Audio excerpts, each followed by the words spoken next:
All right, this is from lesson 20 called Transformations, Transversals, and Proof, and a cool down called Transformations on Parallel Lines. So, there are often several different ways to explain why statements are true. Comparing the different ways can lead to new insights or more flexible understanding. Consider the angles formed when two parallel lines L and M are cut by a transversal. This line that cuts across other lines is called a transversal.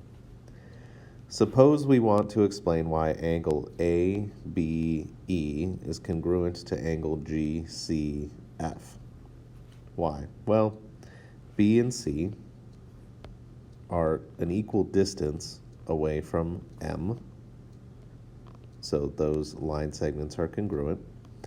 So if I were to rotate this angle around this point 180 degrees, what would happen is this line would line up with this line, and this line would line up with this line.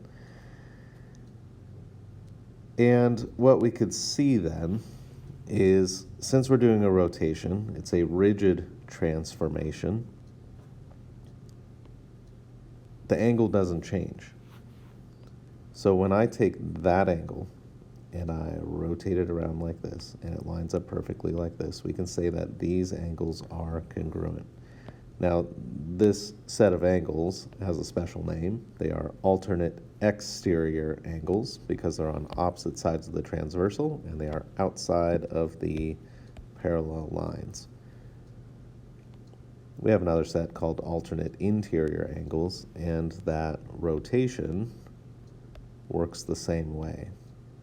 If we rotate, then those angles will also line up perfectly, and that's a 180 degree rotation around this way, and we can see that those angles must be congruent.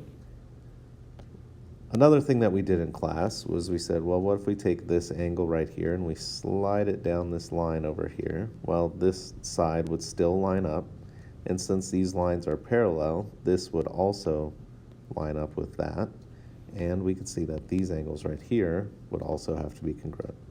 That's a set of what we call corresponding angles.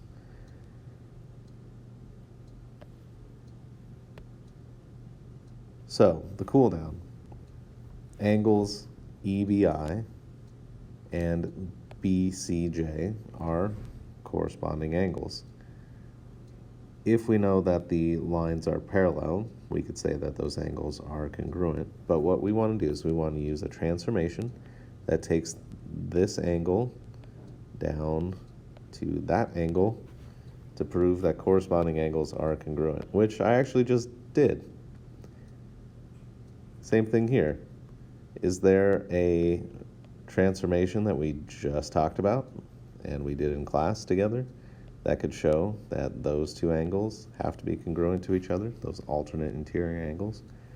That's all we're doing here. Let me know if you have any questions.